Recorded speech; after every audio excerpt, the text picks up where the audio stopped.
This is now recording in the cloud. Perfect, thank you. So welcome everybody to the July 2020 Global Board of Directors board meeting. So first of all, the meeting is recorded and welcome. So we have a number of kind of changes to the agenda up to the top, but just first of all, I'd like to approve the previous month's meeting minutes, which has come up as May here for some reason. A second. June, here we go. No. No idea why May was there. So can I get a second for a motion to approve the June 2020 meeting minutes? Second. Second. Everybody seconds. So by order in which I can see people. Oh, is Grant? Did you just join? I did. I only interrupted you to let you know that, Owen. Sorry, I was cool. struggling to get things to work. No, Can you hear me? Yeah, I can hear you. Yeah, cool. So perfect. By the order in which I see people, and I actually don't see Grant, so that's so Martin. Yes. Vandana. Yes. Gary. Gary. Can't hear you. Unmute. All right, yes. Perfect. Sharif. Yes. Grant. Yes. And myself, I'm a yes. And just to note, not present currently on the board meeting is Richard Greenberg. Perfect. So moving on with the agenda. So I guess we'll maybe go for the organizational KPIs and into the reports first, and then move back to priority items here. If that's okay with everybody. Yep. Yep. Perfect. So Andrew, would you mind bringing us through your side of things and followed on by Tom? Yep, so we've had a healthy membership growth month over month, because obviously we have people coming off memberships and then they renew. So up 61 is pretty good. We would obviously like more. We might do a membership drive at some point soon. We've had 554K visitors to the website. The reality is that, and you'll see in the executive director update, that we've put on cookies, so there will be a decrease in tracking, and therefore comparing month on month from here on will be tricky because people often decline those cookies. 92% of service desk tickets were closed in the SLA, up from 85%, and 93% of non-funding tickets were closed. We're not getting a lot of tickets at the moment, which is really good because we don't want to really spend a lot of money, but at the end of the day, service desk tickets are, there's remarkably few of them compared to, say, for example, January and February. I'll wait for the finance report to go on cash on hand. We're doing okay against our revised budget. However, we are still consuming cash, and there's not much we can do to reduce that really. So we're looking forward to having some more virtual events, including the current training, which is running today, August training, and obviously AppSec SF. We'll talk about that. Tom, are you here? Yes, I'm here. You want to run through the finance report? Sure. Hi, everybody. So the summary balance sheet and the board summary was sent out last week. Hopefully you all got a chance to look at it. To Andrew's point, I'll go through year to date. So at this point right now, revenue is holding. We're about $26,000 through June, better than the 4 months of the original budget and May and June of the approved Z forecast. Expenses and what's driving that is conference income is offsetting the shortfalls in membership and donations. On the expenses, we are better by about 26,000, and the only two that are running over what we assume is conferences, as it usually does, based on the ones that actually happened. And then the professional fees based on the legal fees and the trademarks and things like that. So what that's showing us is our forecast and budget had us through June showing a negative $166,500. We're actually on an accrual basis only about 112,000 as a deficit in net income. So we're about $55,000 better than we had projected. But to Andrew's point, that eroded. We were 179,000 better in May. So in my write-up, I noted that we've eroded about 125,000 in net income from May to June. So while a lot of the expenses for the conferences are not happening, which is good, the revenue's not there either. The cash on hand at the end of the month was holding steady, but we need to pay attention to it. I'm working on a cash forecast. It will probably be in the $1 million range at the end of the year, unless something odd happens and we keep getting revenue from our online events. But that right now is kind of where we're at. So with that, I'll take any questions. I guess, sorry, just to note, Richard has joined just for the meeting minute notes. Hi, Richard. And I guess from my perspective, how do you feel that we're tracking against, say, the budget C in relation to expenses and so on? Well, my concern is more on the revenue side than it is on the expense side, because again, this is accrual, not necessarily cash. I'm working on that on a cash forecast, which is into our inflows and outflows. But I think all the expenses are holding. We're actually underspending in just about everything, like I said, except for conference expenses. But that should level out as the year goes through because we're not having any more on-site ones. And then, like I said, everything else is fairly under, but it's bringing in revenue for online events. Now, especially since San Francisco, it looks like that's not going to happen, but hopefully we will have something to replace it that will throw off some net income. But like we've talked about for the last, I've been here for a little over 6 years. We've become an events company. Andrew and I have talked about it. We talked about it with the board. So we need to pay attention to that, because that's our main source of income at this point, other than corporate sponsorships bring in a fair amount of revenue as well. But those are tied, the way that they're set up, they're tied to events as well. So I to answer your question succinctly, Owen, I don't necessarily think we have an expense problem right now, especially the chapters aren't spending anything. It's making sure that we get through this year as whole as we can from a revenue net income perspective. Okay. And just in relation to the revenue, are we on course? I know last month there was a dip in the number of say registrants from the virtual conferences. So is it likely? I don't know what there's one starting this week. So whether we have increased our numbers or whether we're kind of similar. That's a good question. I guess from what I can see, we're still a little better than our budget / forecast through June. Okay. I know there's not an awful lot in the forecast for revenue. I'm going to bring it up for the rest of the year. But again, like I said, it's not. We're keeping an eye on spending. It's more on the revenue side. Okay. Yeah, to your specific question, the training sessions are under revenue, according to the forecast, by about 25 to 30%. It's not from a lack of effort. It's just that's kind of where we are right now. But they are generating revenue, but not to the extent that we had discussed. I don't know, Emily's working on ways to increase it and maybe adding additional training sessions. So it is a little behind.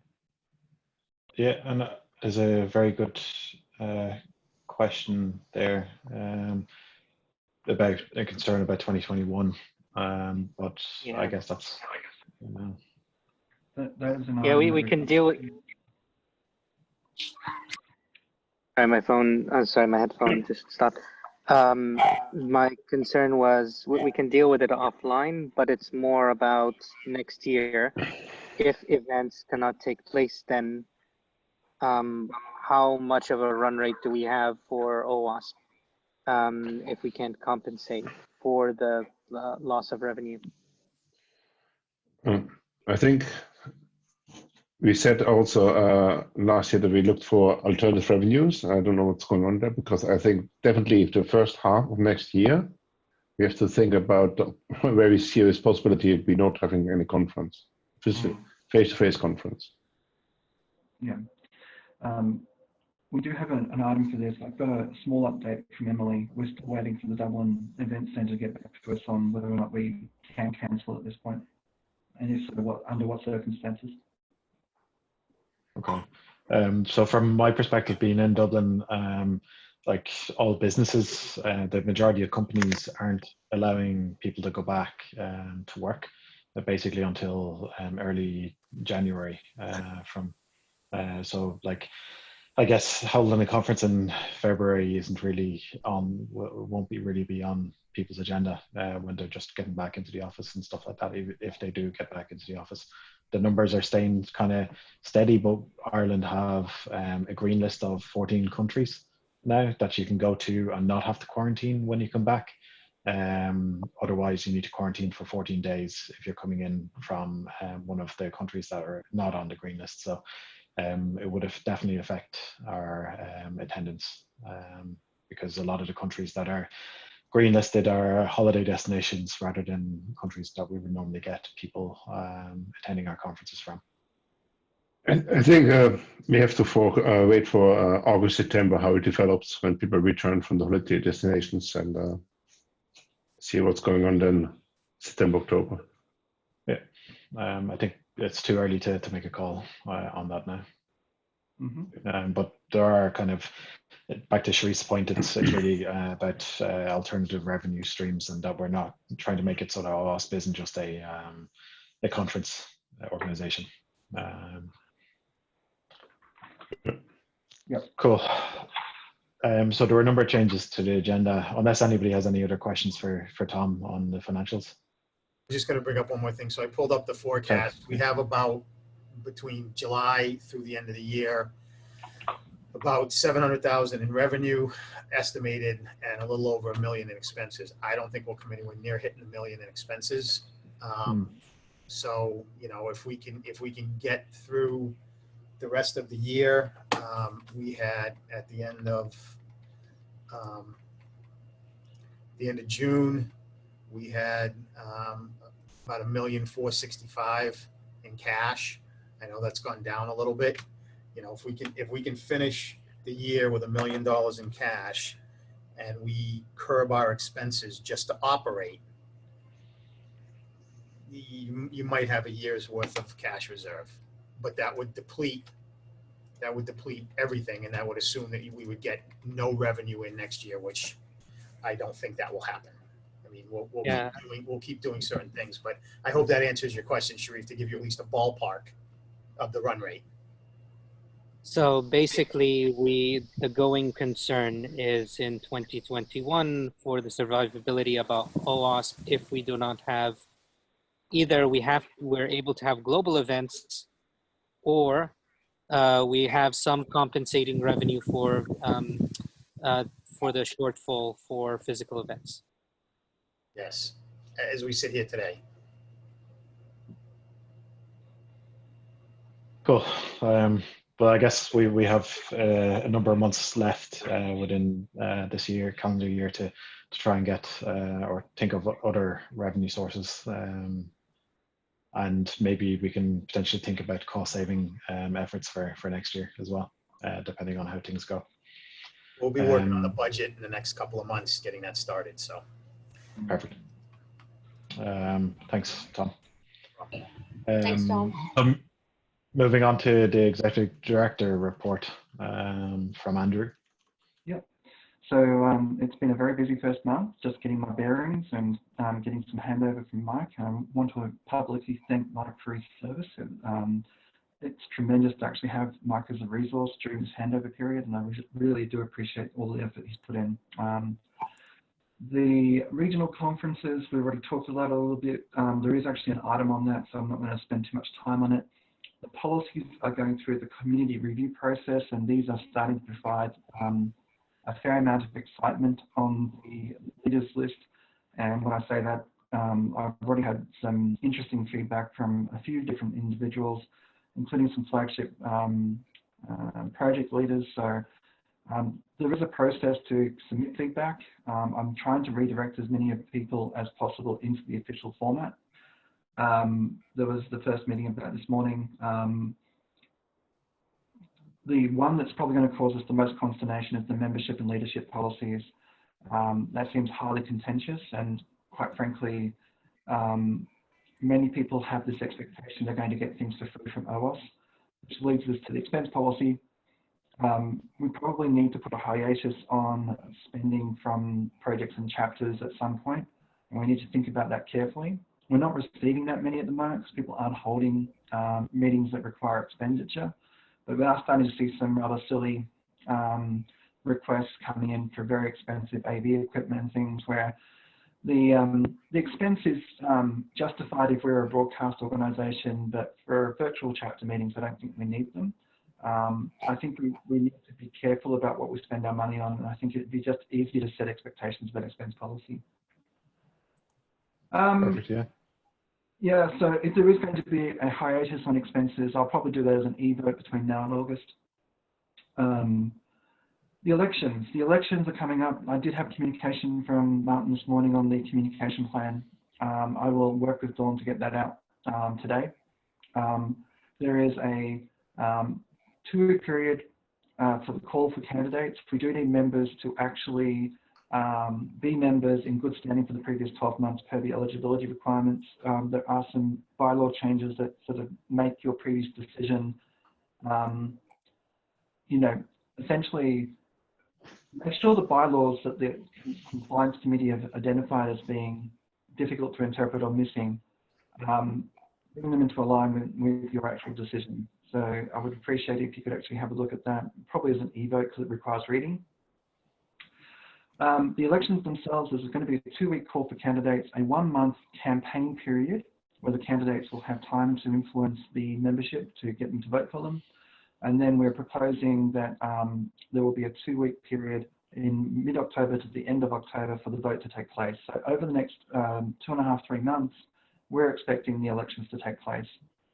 We can always make sure the communications for the call for candidates, which will officially open on the August 15, we can put that communication out today and get it out there so people can start getting ready to submit their candidacy and make sure the membership's up to date. The Global AppSec is, thank you for passing the motion on making it a fully virtual event.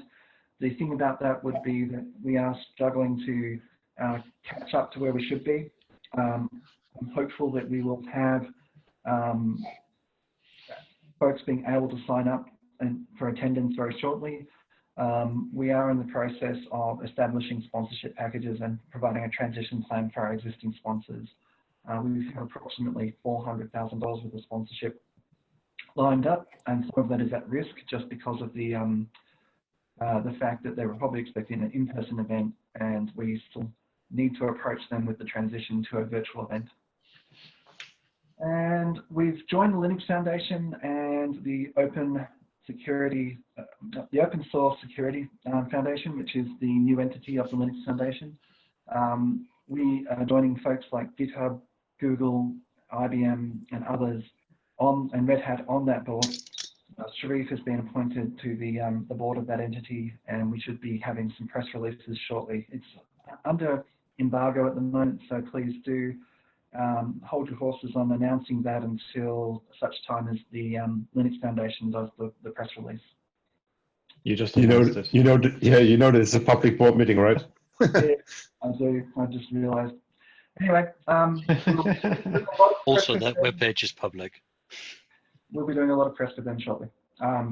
There is a longer executive director report. I will encourage the board to provide me feedback on the length and detail you're looking for.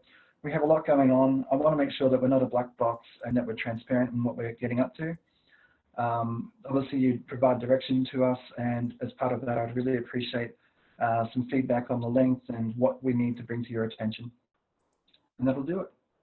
Cool. Thank you, Andrew.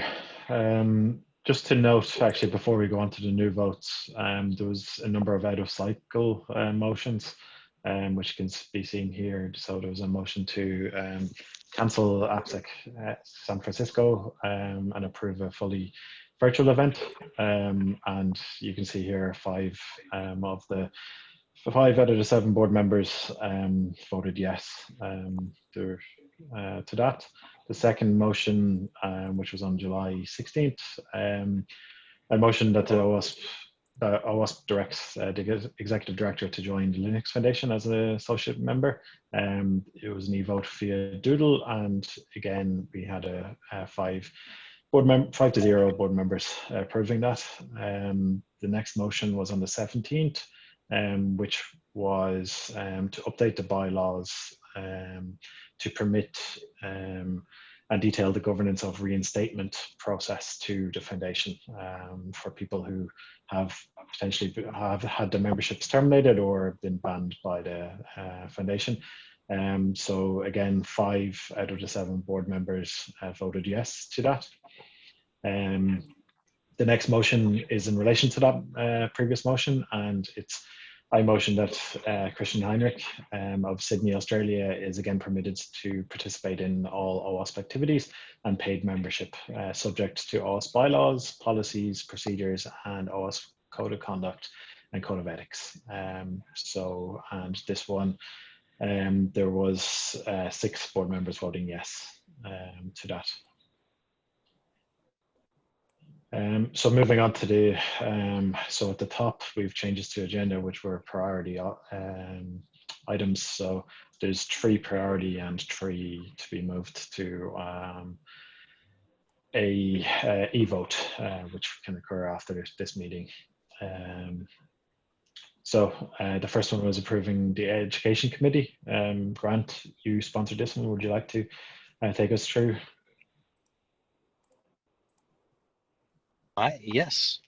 So there is an open project that Adrian and John, who are both on this call, started up some 18 months ago. And part of that was communications with the educational community, both at a secondary level as well as tertiary, and also in industry. And to that end, they have wanted to start up an education and training committee. I have agreed to sponsor this motion. I think it's a good idea. It's what we should be doing as a foundation. And as I said, both John and Adrian are on the call. So if you have any other further questions. I can second the motion, just to for the minutes. So if I have. So from, yeah, sorry, Vandana, was it? No, In the previous committee. Dawn, sorry. Yeah, sorry. There's I'm going to ask this question. So I get that the motion's listed here, but do you have to say that you're approving the offices, or you're just approving the actual committee? If we can do both, I'd be happy with I think it's up. Yeah, I think it's up to the. So following the committee 2.0, it would be that they need to have at least 5 members, and out of those 5 members, there needs to be 3 that hold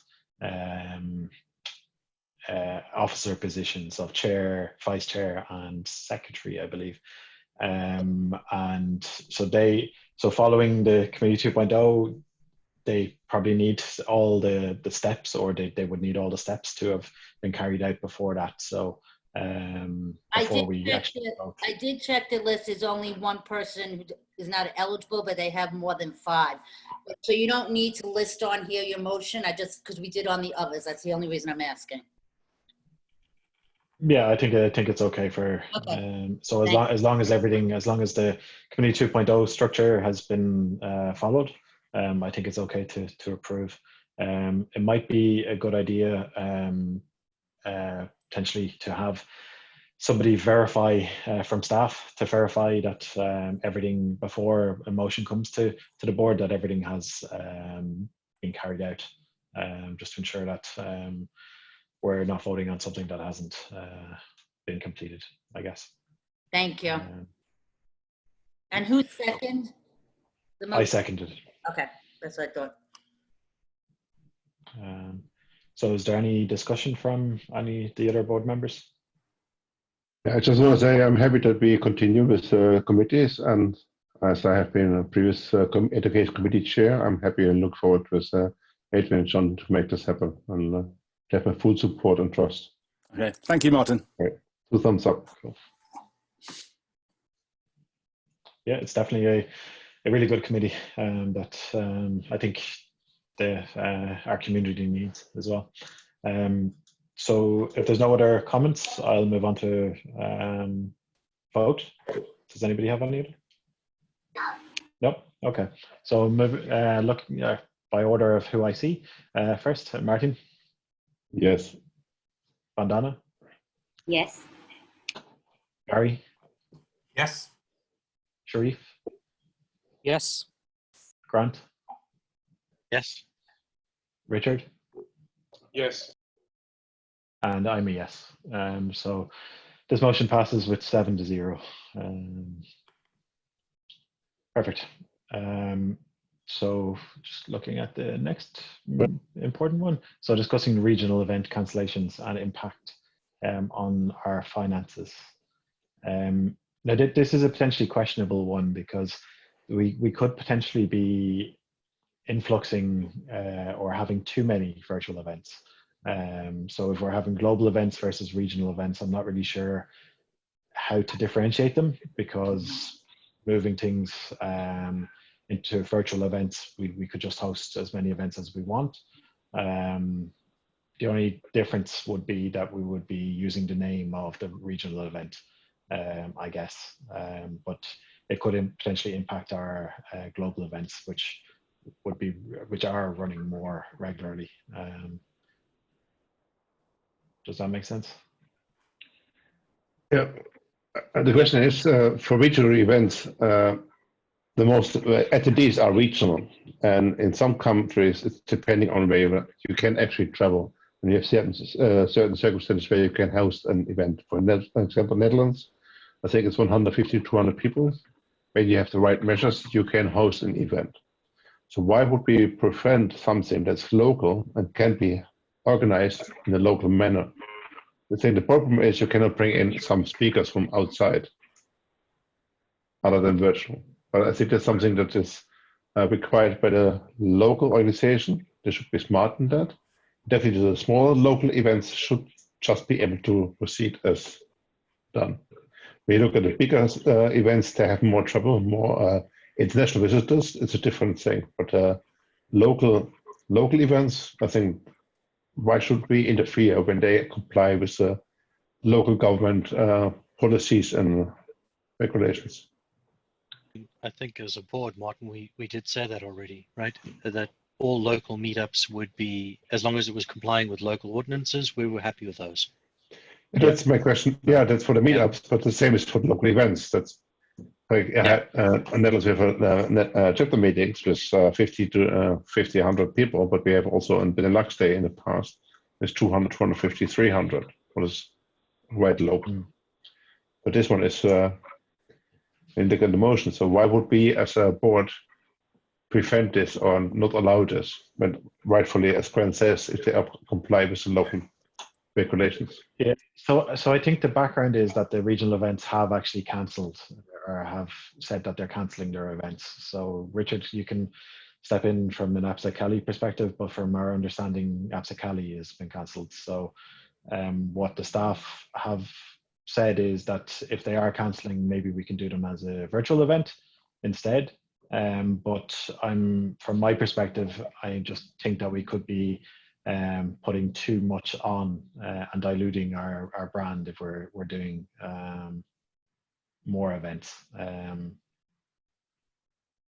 especially taking over these where they're different times of the year. So like AppSec California would normally be in January, then you're looking at AppSec Dublin in February. So we'd have two conferences in each month. I think if we were going to have people in face-to-face meetings, then yeah, and they were to cancel them, then I think yes, the foundation should potentially step in and run those events, because they're very good events for our community, and yes, they can be very financially beneficial to the foundation. But I'm not sure why we would host a virtual event or host a foundation-led virtual event for regional conferences. We have 2 event persons. Can we help them to set something up for the bigger local regional events to make it go virtual on an easy way? Like we had this conference out of the box idea that we do for chapter meetings virtual. So can we create something that local events can continue, but then on a virtual way if they want to? Yeah. But I do think local events or regional like chapters are doing local events. Sorry, Andrew, you were going to say something. Yes, I've definitely raised that opportunity with our events people. They're actually running the SOS event today, so they can't be here. So at the end of the day, basically, we'll raise that possibility of having a virtual event in a box for regional events. It is probably a little late to organise any replacements for LostCon or the AppSec Day in Australia, and you're absolutely right. AppSec Cali is hot on the heels of Dublin, and for a virtual event, and we have to run Dublin as a virtual event, it's probably too close. Yeah. So I would, if we are motioning anything, I would motion to ask staff to support regional events if they're looking to host a virtual regional event. But I'm not sure whether we need to. But maybe we can just, as a foundation, encourage or give out information at what kind of tooling we can offer our chapters in order to have meetings or virtual meetings or virtual conferences and stuff like that, and offer support rather than taking over their conference. Donna? Can I say something, Owen? Yeah, sure. See, I understand that the conferences are so close. There are so many things going on, but every country has their own regional event, and they can go on as it is, the organizing committee, the way they want. So if it's online, they can go on the way, because then we wouldn't be removing the continuity. And then staff doesn't need to get involved. They can just oversee what's going on, but then it's the organizing committee which they have to work on. Like for chapters all day, we 6 people worked, then we made sure that we pulled it through. Similarly, for AppSec Cali or OWASP Seaside, or for any conference for that matter, they can keep on going the way it is, the way organizers want. I think that's not going to affect OWASP in any which ways, but then it'll be in a way wherein it'll put a positive impression about OWASP. That's what I feel. If we don't halt the conferences in light of the things that are going on. If I may continue, Vandana. So it's different to organize a face-to-face conference or a virtual event. And the difference is how to sponsor it, the difference is how to promote it. And that's why I asked for this conference out of the box for local events, as Vandana says, for the continuity, but also for branding and help, because it's a different ball game. It's in the same area, but it's not the same to do it physical or virtual. Yeah. So we have to and I think that, yeah, but I think that's where if staff are able to support by offering tooling and information on how to get sponsors and stuff like that, if they were looking, at least we're enabling chapters rather than trying to run it ourselves. To that end, Owen, one of the tools that we found really useful, Madonna, it's gone out of my head. What do we use for the... StreamYard. StreamYard, yes. StreamYard is a phenomenal product. It worked really well for us. This might be something that we want to investigate, actually investing some time and money into. Okay. Yeah. Andrew, would in you the same mind? way that we've done with that. I want to also add something to it. So now OWASP is an open source community. I have heard from someone saying that StreamYard actually sponsored them the tool free of cost for a year. So if we send them an email and tell them about the motion or the motive that we have, and I'm sure that they are going to give it us for free. So we can actually try that part as well. Yeah, sure. If maybe if you want to link in with Andrew on that, in order to make sure that the foundation takes ownership, or if we are able to get it. So just so that we're following policy. So I don't really know whether this needs a motion. Does anybody think that it needs? I think if staff are able to provide information to chapters about how we can support them and enable them, I'd be happy not to motion anything. I had a question on that. Is Andrew, so is the proposal to use regional branding as part of the virtual events planning for 2021? Or, so I imagine the ask is that you're going to be incorporate a series of virtual events next year. Yeah. Is the ask that you, if there are no virtual, if for the large virtual events they're not running, are you proposing that one or two of the virtual events next year use the branding basically and the time zone for those events? So our first preference is for the regional teams to run a virtual event.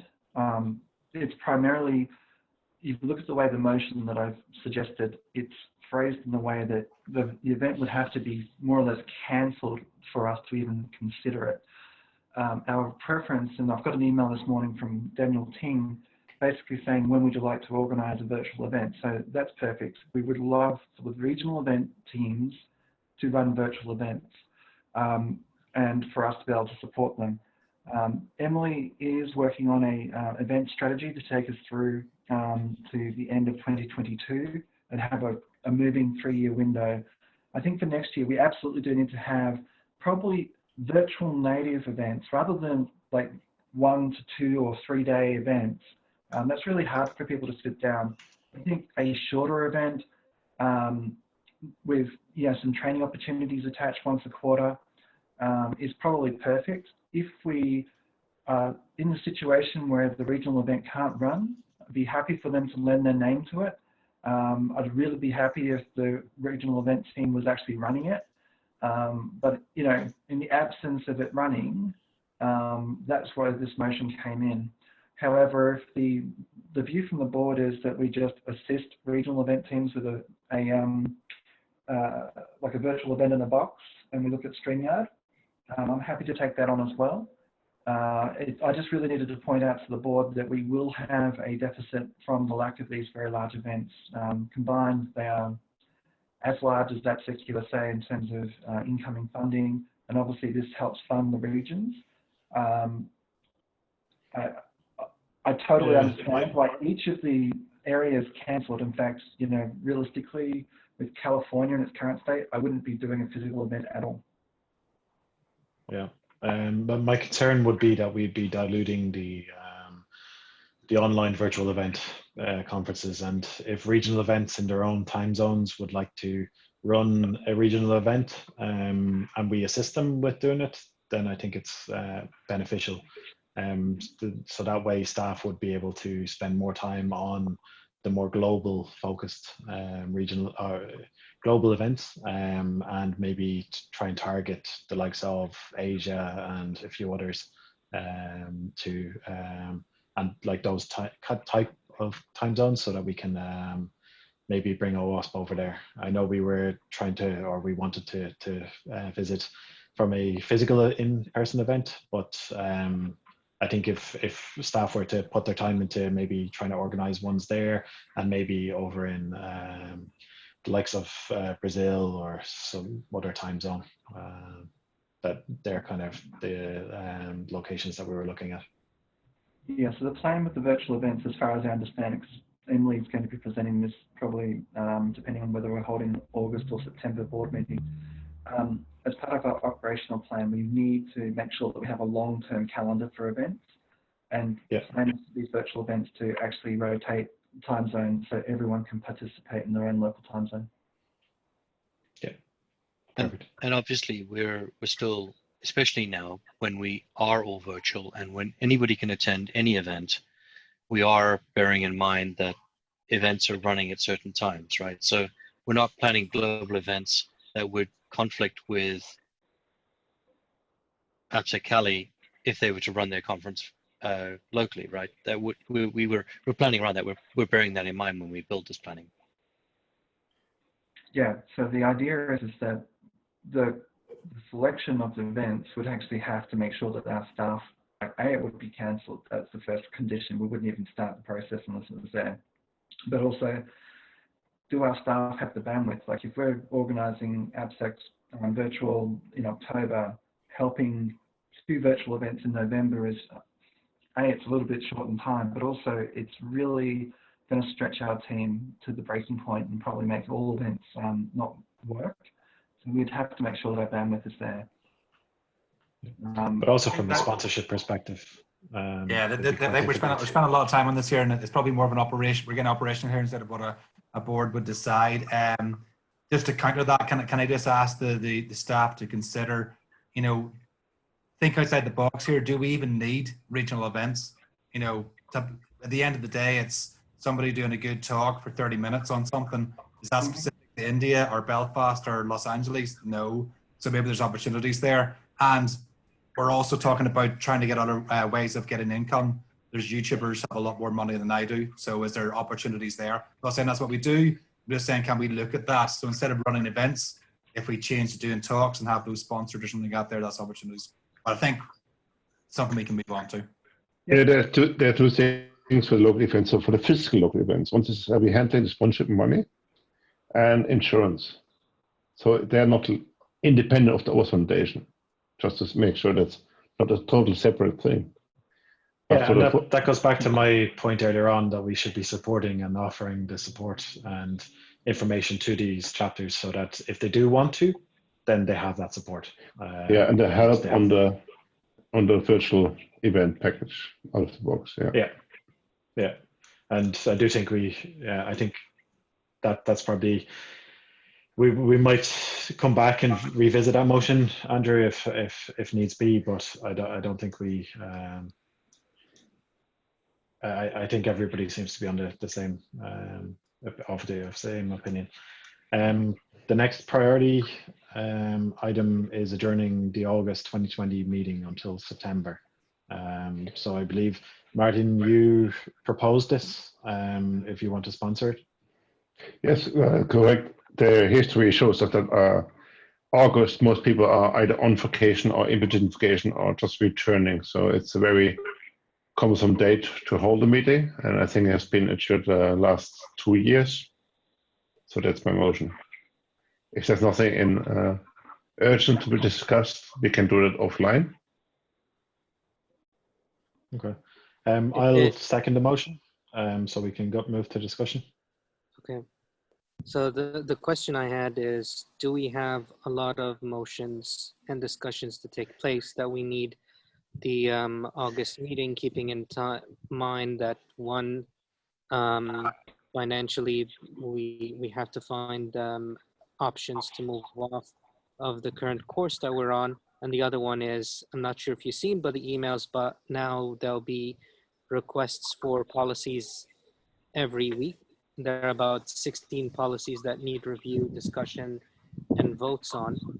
That would leave basically September and October to review if we don't have August as well in there. So the question that is, do we need it? So regardless of having a meeting or not, so if we don't have the meeting, it's not as if everybody's taking a month off. Like board members would still be required to do their due diligence on the emails and the content coming from staff for us to review, and also if there are any e-votes that come out of that. Yeah, except that this is a mandated hour. I would argue if we can do it via email, that the ask is, can we just take the hour or hour and 20 minutes in August?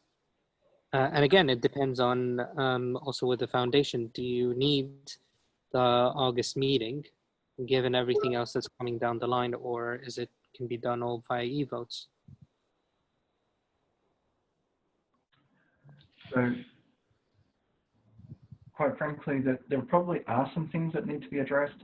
Could they be addressed by e-votes? Absolutely. But if people are going to be away, is that a realistic thing? Do we need to have like a board member holiday schedule to make sure that there's going to be a sufficient quorum to get things passed?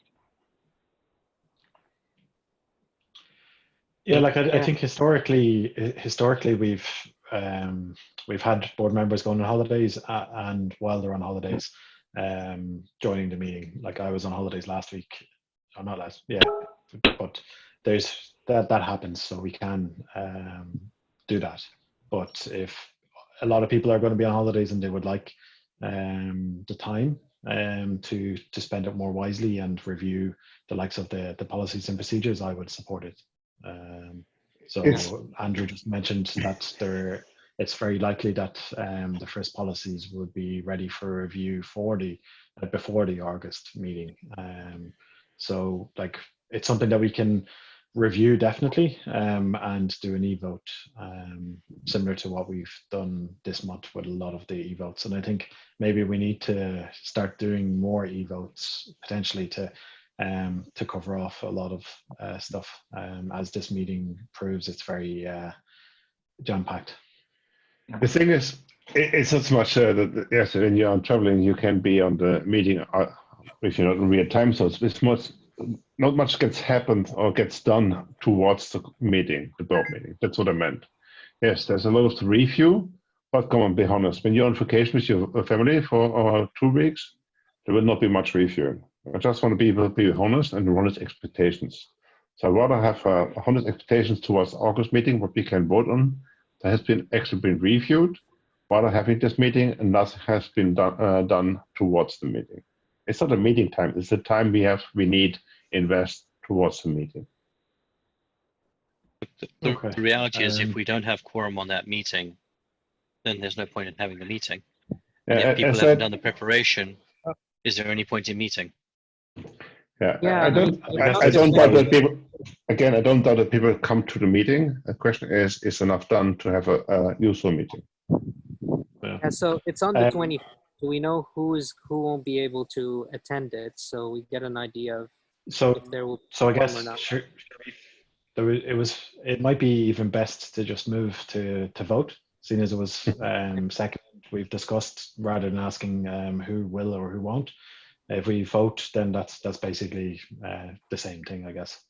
Yeah, okay. Just to cover this off and not spend as much time on this one. So the motion is to adjourn the August 2020 meeting until September. Martin has sponsored it and I've seconded it. So going by who I can see first, Martin? Yes. Vandana? No. Gary? No. Sharif?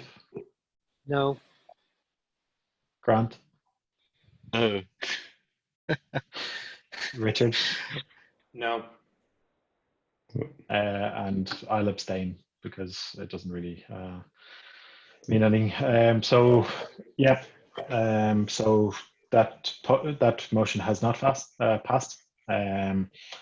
There are a number of motions here that we're going to move to e-vote.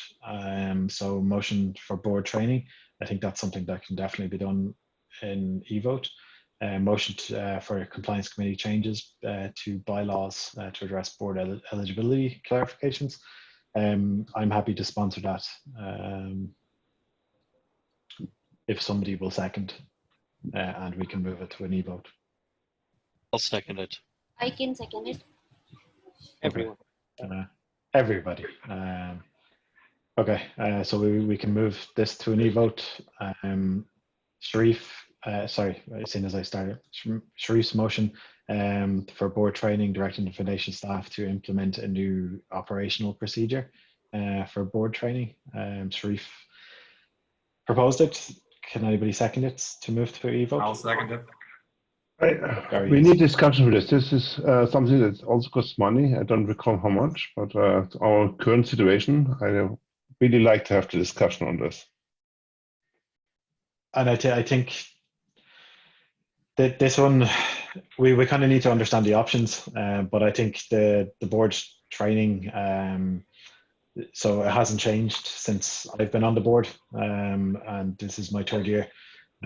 So I do think that it needs a refresh. So it might be worth the staff to implement a new procedure, but based on research on how it can be improved. So if I can just highlight one small thing, I know we'll take it offline and talk, but it's not to pick something, is that they have the option to select something, and not just for next year, but in the future. If they don't find something, fine. But if they do, then they can, and they can present it to the board if it's reasonable. So it's not. So it keeps it flexible, and the board has to approve any changes going forward. So we can take a look at the motion later and deal with it online. But it just keeps it within the control. And it's only the question about having something. Yeah, we viewed and new proposed. Okay. Yes. Okay. Yeah. That is okay. Owen? And then, yeah, sorry, Dawn. Can you just tell me who's second? Because everyone said it at the same time for the board training. Gary did it first. Thank you. Everybody's very eager on this board meeting to second things. And then the next one is motion for new honorary members. So that needs a sponsor. Do we have new requests? We the first I've heard of it. Current policies as well. We're getting a lot of requests for honorary members because people are realizing that they need to be able to be a member to comment, and I think they see the leadership change one coming up. So I think there's going to be influx of honorary members. So I'd just prefer it if we provide that to you every month for an e-vote, and just like on the first of the month, here's this month. Oh, yeah, I think it's correct. I would sponsor it because that's something that we can prepare. When they apply it, they should say why. So definitely, I understand that. Okay. I've just opened the document if everybody can see it. So if Martin sponsors, I'll second to move it to an e-vote. And I wonder whether, so the e-vote probably needs to be a per person, I guess, based on the information that they provide. I would have to say yes, because this is a list of everyone that has applied and asked, not necessarily ones that have legitimate claim to it. Yeah. Correct, Andrew? Yeah, exactly. Yeah, I don't know some of these people, so I would probably suggest that one per person would be a good move, so you can actually say yes and no by a person, or ask for Yeah. And I'd really like the membership policies to be sorted out soon, because we can end up with a list like this every couple of weeks. Yes. If we're going to do this, we need to socialize it so people know, because half the people out there are not familiar with this. So let's do it right. As Grant says, let's get the policy built so the majority of this can be handled by staff, and only an extraordinary case can be brought to the board, and then this can be seamlessly moved forward. All right? Yeah. Thanks, Richard. Yeah, and it might be worth, actually, before we vote on this, just looking at the comments or why they're requesting another honorary, 3 years in a row honorary, requesting a 4th year. That's not enough information. Yeah, that's not a valid reason to get it. I guess we need to clarify that before. So Lisa, I don't know whether you're online. You reached out to the others before. Actually, sorry, I'm doing it wrong. Andrew, would you mind asking a member of staff to reach out to these individuals and request a detailed submission as to why honorary membership, so that we can make an informed decision. So to this point, I think the board is absolutely right to try to operationalize this. If you gave us guidelines on who to give and who not to give it to, whilst we're working on the membership policy, I'm very happy for us to take it on and relieve the burden. However, the bylaws are quite explicit at the moment. The board is the people who grant honorary membership. 100% accurate, Andrew. So until we get the policy changed and can modify the bylaws, we need to stick to this process. That's 100% accurate. Can I also ask, Owen, that we ask staff to provide the individuals who've requested honorary membership what their current role is within the organization? So if somebody is currently a chapter leader, I'd like to know that. If they're currently leading a project, I'd like to know that.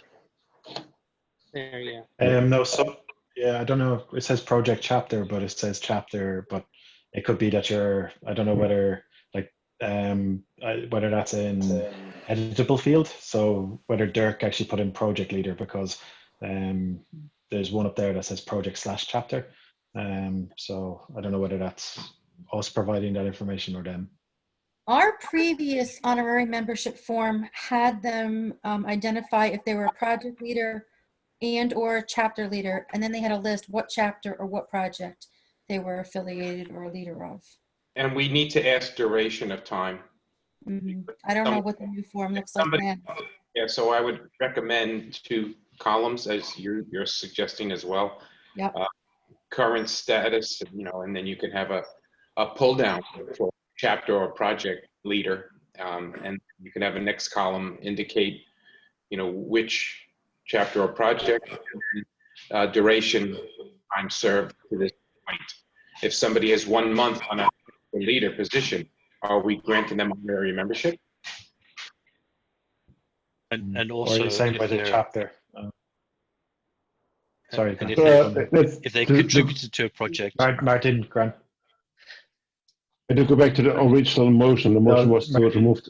Yeah, Martin, just Grant was saying something there. Oh, sorry. Sorry, Owen. I actually thought you meant first Martin, then Grant. Me too. So I thought the same thing as Martin did. It's all your okay. Only confusion. We need that hands up thing. Yeah, sorry. Yeah. My only comment was also somebody who's contributed to a project. That doesn't necessarily mean we're going to get rid of them honorary membership, right? Because if I write 1 line of code or I correct 1 spelling error in a project, does that make me eligible for a year's membership? Probably not. Yeah. No, we need the rationale, and we need so Harold's just linked there, and I don't know which browser this has got. Oh, it came up in the wrong one. Anyhow, so we should change now the screen back, because this motion was about moving that to e-vote monthly and not discussing all the submissions right now. Yeah, that makes sense. Sorry, but I think it made sense to talk about that. We got time anyway. Yeah, so there is old business and actions from the June meeting. Wait, there was a motion. Did we vote on it? No, that wasn't. That's moved to the that's an e-vote. So the motion is to make this an e-vote, right? Yes. Make this regularly an e-vote. Yeah. I will second that. If it has, has it got a sponsor? Yeah, I sponsored it. Oh, it doesn't have a sponsor. Martin. I do second Martin it. sponsor. When I wrote down Martin's the sponsor and you seconded. Yeah. Okay. Yeah. I can't remember. So this is why we need you around, Don. Stay off the whiskey. Yeah. It's that I haven't had whiskey. That's it's still only 6 o'clock. But so I thought the motion was to that, and that we were already going to do those for e-votes. But yeah, whichever way works best. Do we need to motion to move all these to e-votes, or is everybody happy? I see lots of shaking heads. It's Everybody's really happy. I'm not writing it as a motion, Owen. I'm just instead of tabled, it's going to mark next to an e-vote. Yes. Yeah, that's Is it the motion? that's what I understood. Yeah, okay. Yeah. Want to make sure we're on the Okay. same page. Right.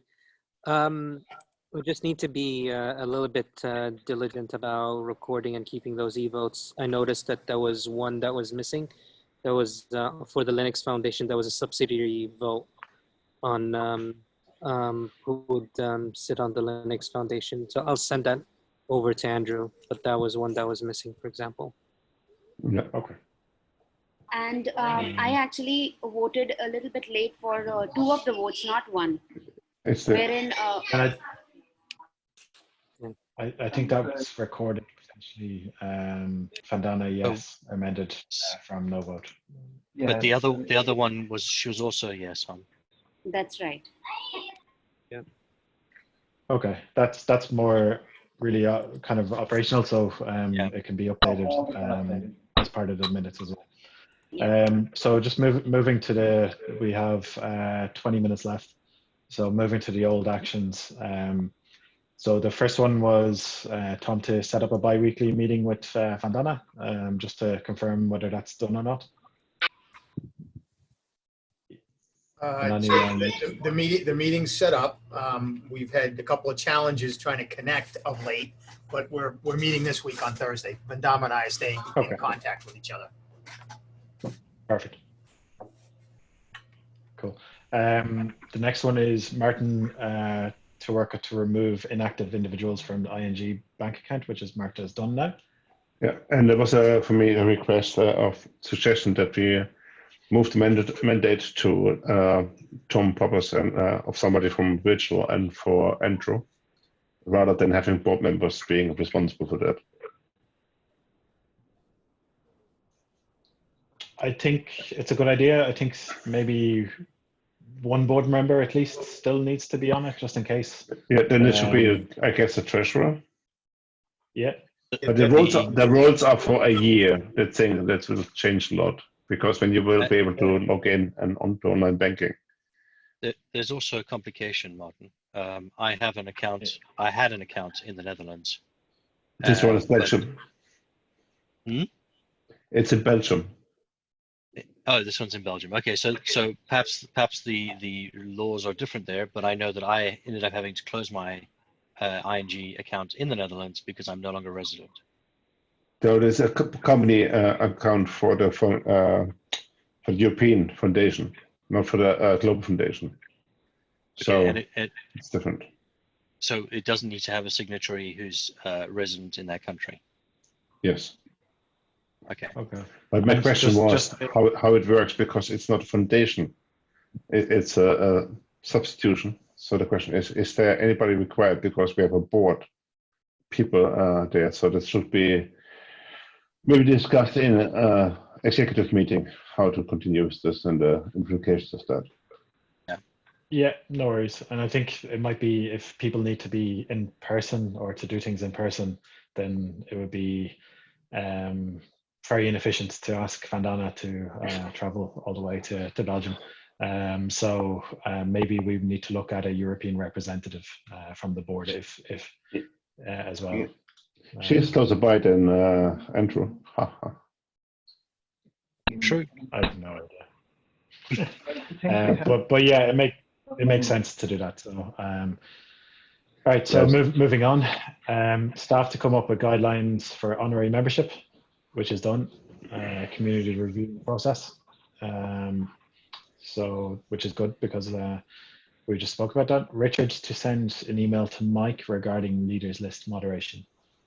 And this is this actually, so I believe the moderation was removed, and then Andrew put it back in place yesterday due to inappropriate content. So I reached out to the compliance committee on this point, and they said that as long as the moderation is working, then they feel that there's no issue with moderation being in place, as long as the safeguards, as long as staff feel more comfortable with it like that, and that it's working. So so they literally didn't really rule on the content itself. They just said that if moderation is working, to keep it up. The next one is done to add votes to voting history, which is done. The next is board and staff to finalize decision on AppSec San Francisco. Mike and Emily to submit documentation for options, which is done. So that's moved to a virtual conference. And then the last one is Dawn to add page to website for election. So it's marked as waiting for timeline approval, and I believe that has now, or that is in train or in process. So yeah, Martin raised that and Global Board this morning. I'll make sure it's up. If there are any concerns about the timeline, we can always change them. The main date is the open nature of the call for candidates. I'd rather get it up now and manipulate the dates early than later. Yeah, and I guess the end date was so candidates would be notified by November 1st, which makes sense because that's normally when, so in the past probably 3 years, that's when the new candidates have gotten involved in the board meetings and kind of just shadowing and stuff like that, so that they are aware of the way that things are done. So I think as long as we meet that timeline, I'm happy with it. Yeah, and the board always says out of the election process rather than the policies and guidelines. Yeah. And we have to send them all the onboarding books and everything too. So we would kind of need it by then. Exactly. And contracts, stuff like that. Everything needs to be done. Cool. But I understand we're earlier now, so it's actually better. We have more time for candidates to submit. Yeah. And I guess if we get it out now, they have the time to prepare, which is important. But the call for questions and stuff like that is one of those very, very important things. And the earlier that we get that out, the better. Because I know in previous years, we've kind of lacked some questions. And then in other years, like I know when I re-ran for my second term, there was questions going on the leaders list to what the board members have actually done as part of their tenure when we were reapplying. So they're kind of really good questions that are useful for the community, you know. Have I missed anything? I'm just looking. So there's a motion here, the new business. Which is, we've moved this to an e-vote. This has passed. We have discussed this, which is going to an e-vote to address the compliance committee bylaw recommendations on board member eligibility after lapses in good standing by addressing perception or actuality of conflicts of interest must pay their own membership, ensuring. Yeah, so they basically recommended additions to our bylaws or amendments to our bylaws, which are stated here. And seeing as we have 15 minutes left, I can sponsor this motion. If everybody has had time to review this, I know they come out, I think it was potentially 3 months ago from the compliance committee. They sent it on to the board, and I believe if everybody has had time to review it, if there's a second, we can vote on it now. Okay. So Martin is seconding. Is there any discussion on it?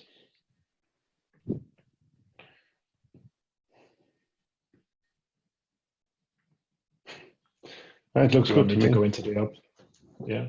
Yeah, show it. I can go into what the amendments actually are. So far, I see no yellow. It's actually pretty small. 13 pages long, though. Yeah. There should be comments as well. Can you see the comments?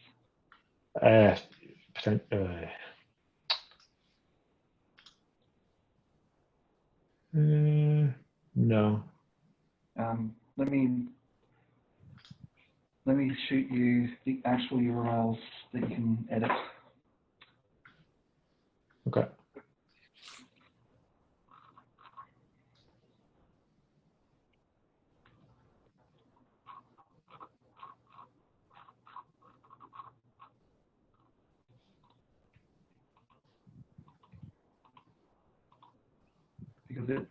comments actually relate to which part of the advice committee bullet points were problematic. Now, for some reason, it's not even letting me do it. Let me just go back to why.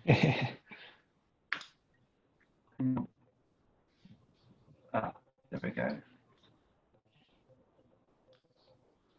Would you like to share the screen, Andrew?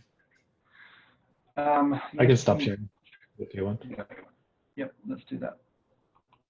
Okay.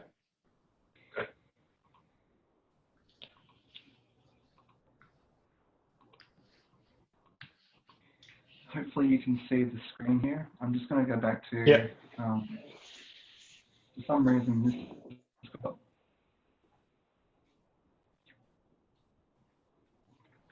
okay, proposed board eligibility.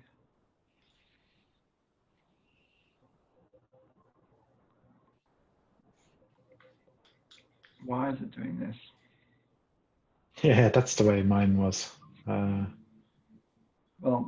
let me just get the comments are literally along the line of what is the text that reflects each of these changes. So the board eligibility. Try clicking on an item.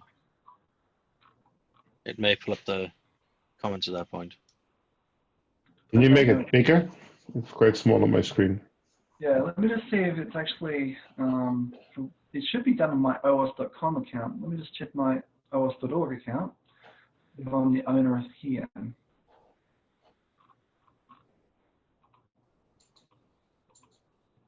Huh. This is really weird. Yeah, at least it's not just me. This is frustrating. So let me just go through them real quick. So there was an edit that was missing that was approved by a previous board. It was passed 6-0. That text has now been entered in section 302. Then the first bullet, Okay. so that's actually a reflection of a board motion that should have already been incorporated. So this text is what the previous board approved. It's now added. The board, it says. Can you enlarge the text? Sorry, it's very small.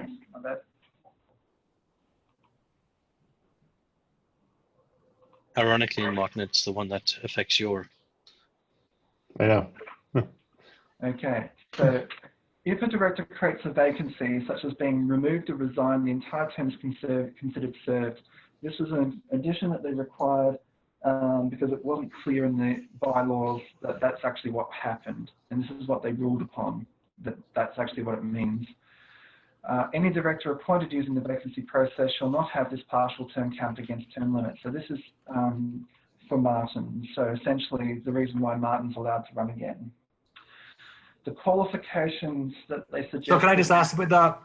Yep. And not talking about Martin, because whether they would work with Martin's fine, but if I were, you know, this could mean somebody could run for sit for 1 day of their two-year service, Tenure, they're then to fill a full period, but somebody else would run for 2 years minus 1 day and not be considered. I don't know if that's the spirit of what they're going for here. So an individual who replaces a board member is selected by the board. So the board would have to agree to that scenario that you just described. They would have to select somebody. So yeah, normally it's the next that in means line. somebody could essentially serve 6 years, bar 1 day. So not sure is the spirit's what's going on here. So it could be, but it could also be 4 years and 2 days if somebody was to leave. Like if you were to exactly, yeah, leave now. So so I just think you need to have something to say. Look, I guess. if it's gone over the first year or something, then you don't count it or whatever. Okay, so if I just to throw a comment in there, I get the impression that what you're missing the word elected to in this. Because it sounds like you're trying to go for what's in the US Constitution for presidents, that you can be elected to 2 terms, but if you also filled out a partial term, that doesn't prevent you from being elected to 2 terms. Yep. Is that Is that the intent you're after? That's exactly right. Yes, yeah, correct. Let me read what the compliance committee asked. Clarify that directors that exit their term prematurely have served a 2-year term for the purposes of term limits, and directors that serve a partial term to fill a vacancy have not served a 2-year term for the purposes of term limits. That's the guidance that I had. So I tried to write it in a way that didn't override the vacancy provisions. But if you want to change, this is the time. Yeah, well, I guess what John said was, I think we should incorporate that kind of language. Okay, so what would you like to have changed? Because I'll see if I can put a comment in. Nope. Yeah. But if somebody, what's happened before is whenever somebody's resigned, it was the next person on the voted list who then went in. Would that be correct? Of that current year vote. So not of the previous. So, Not every, that may, sorry, Don, go ahead. Gary, not every year was it the person on the next list, because sometimes it came between 2 elections and it didn't. Yeah. Oh, yeah. Makes sense. So technically the board selects whoever gets to take that role. Yes. And the board may have chosen to elect or select the person who otherwise would have been elected to the role. They ask if the person's still available. That's what happened in the past. And if so, they most times they select it. Yeah. Something you can add in that I've seen on other places is, it says now you can only do 2 terms, but some, like Gary said, you come up to, you could be almost like 6 years. 2 terms, but not to exceed 5 years. Meaning if they take over someone's term, it can't be the full 2 years, like some kind of wording, 2 terms or not to exceed 5 years or something like that.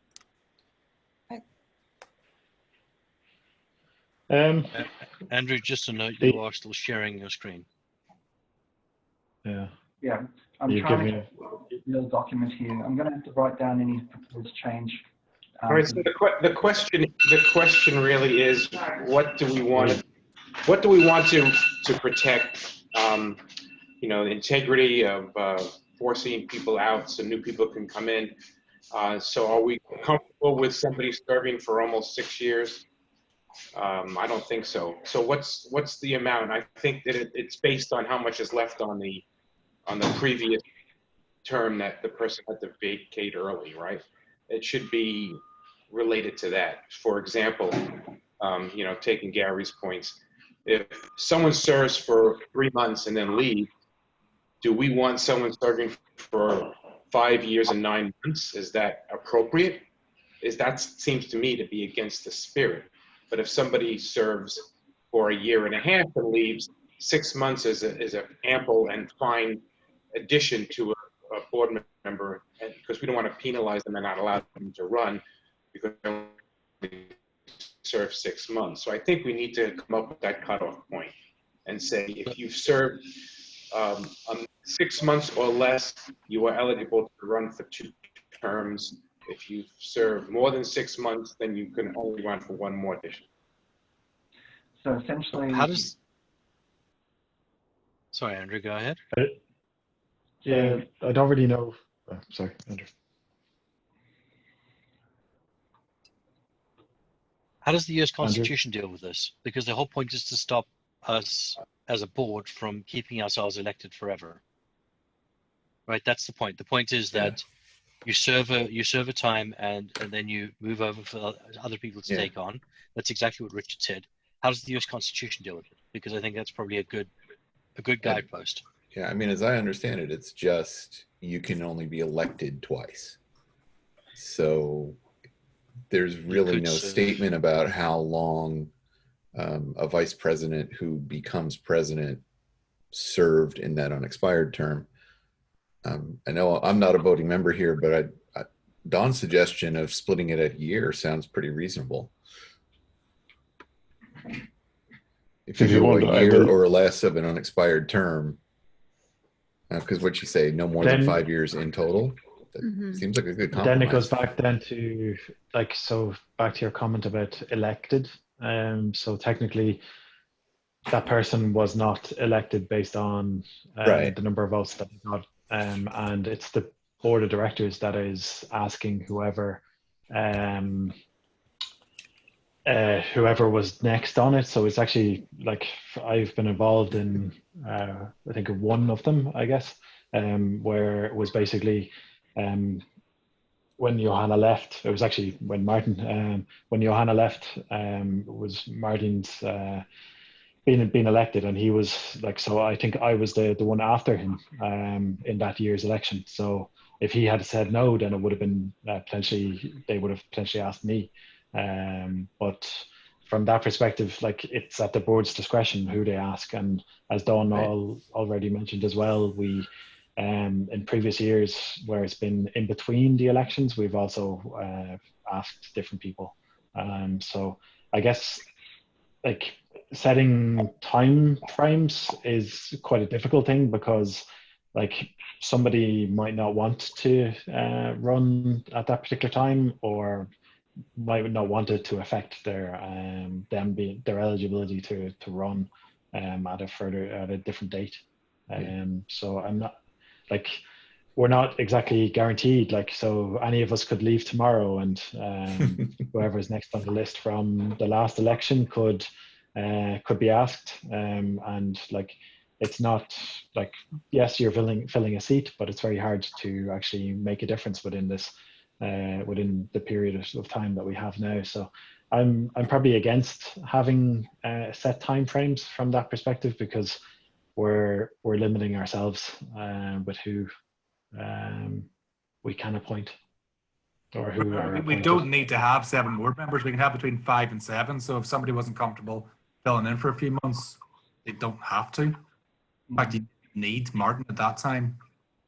That's something. And we also have to protect ourselves. You know, imagine we get a sort of dictation, almost a dictation here, where everybody's friends, and if we start splitting hairs between invited and elected, you could have a board that keeps on cycling but keeps on inviting the same person back, unlimited, potentially. I'm not saying it would happen, I'm just saying if we're putting in controls, yeah. So there is a vacancy section that's not this section. I would have to suggest that we would modify the vacancy section rather than trying to make it just part of the eligibility qualifications. That's a good suggestion, Andrew, because that's what this is about, right? If we say you can only be elected to the board twice and you can only serve 2 years on each election, that should qualify the eligibility for election. The eligibility to fill a vacation, or for how long, that might be a separate section. Okay.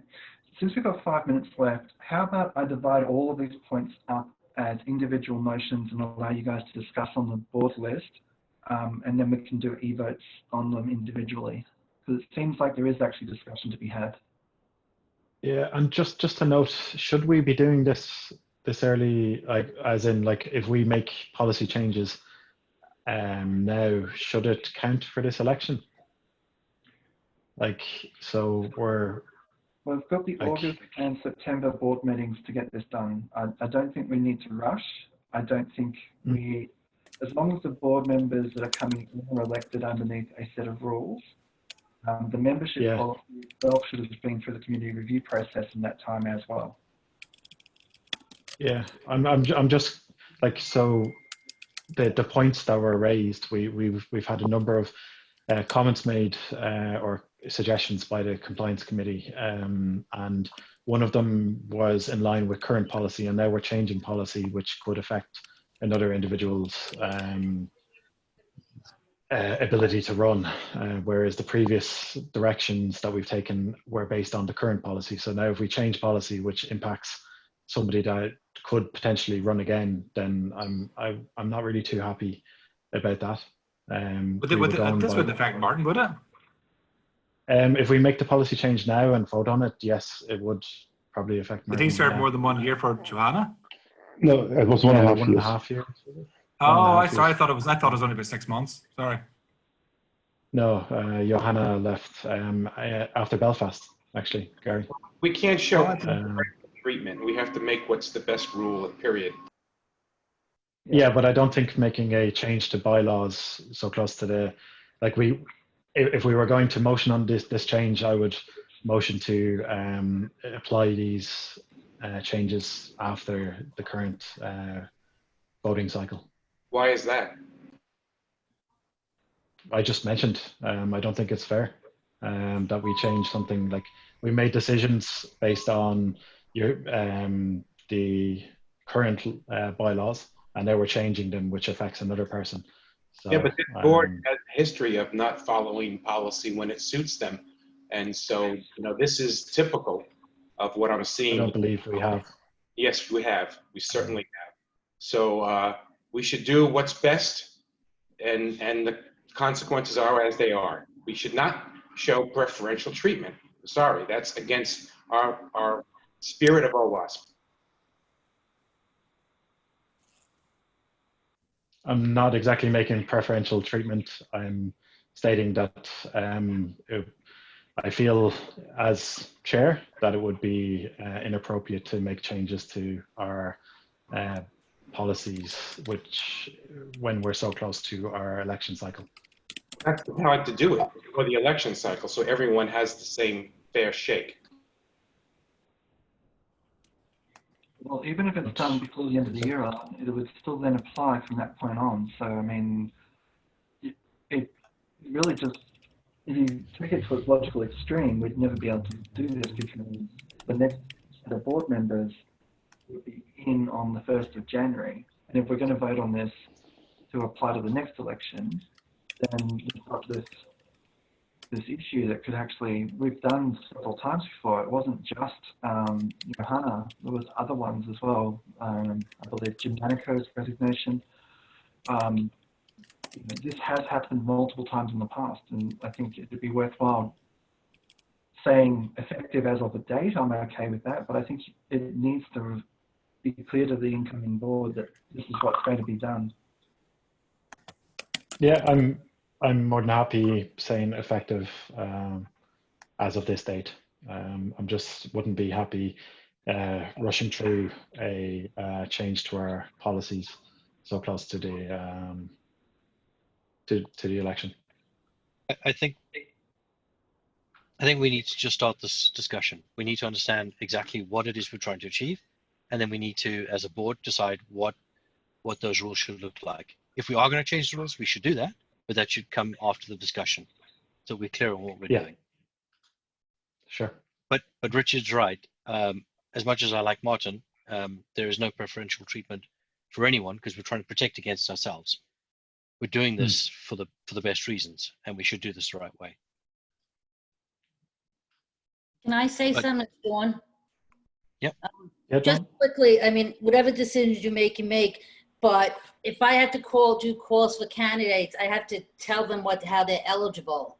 So I need at least a week prior to that before I announce it, so they have a link to go to before they submit the candidacy to see if they're eligible.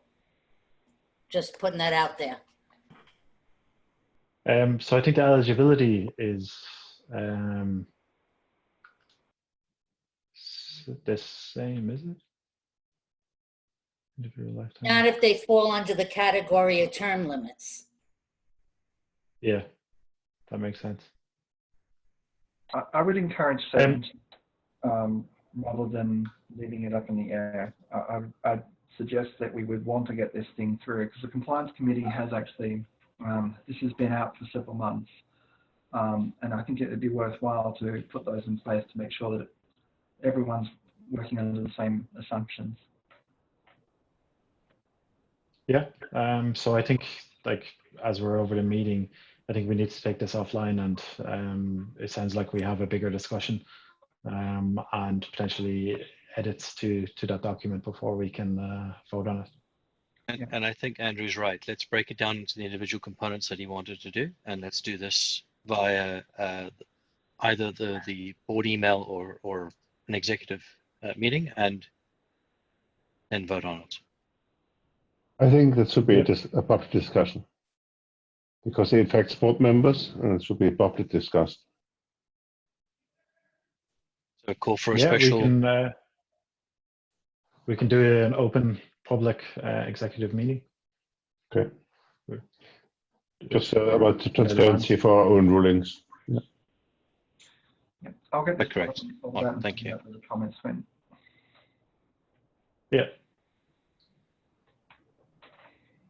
Cool. So if there's no other comments, I move to a motion to adjourn the meeting. You'll second. There we Especially me, I'm starving. go. Me too. No. Right. Don or who? Mike, if you wouldn't mind, stop the recording. Thank you all for attending.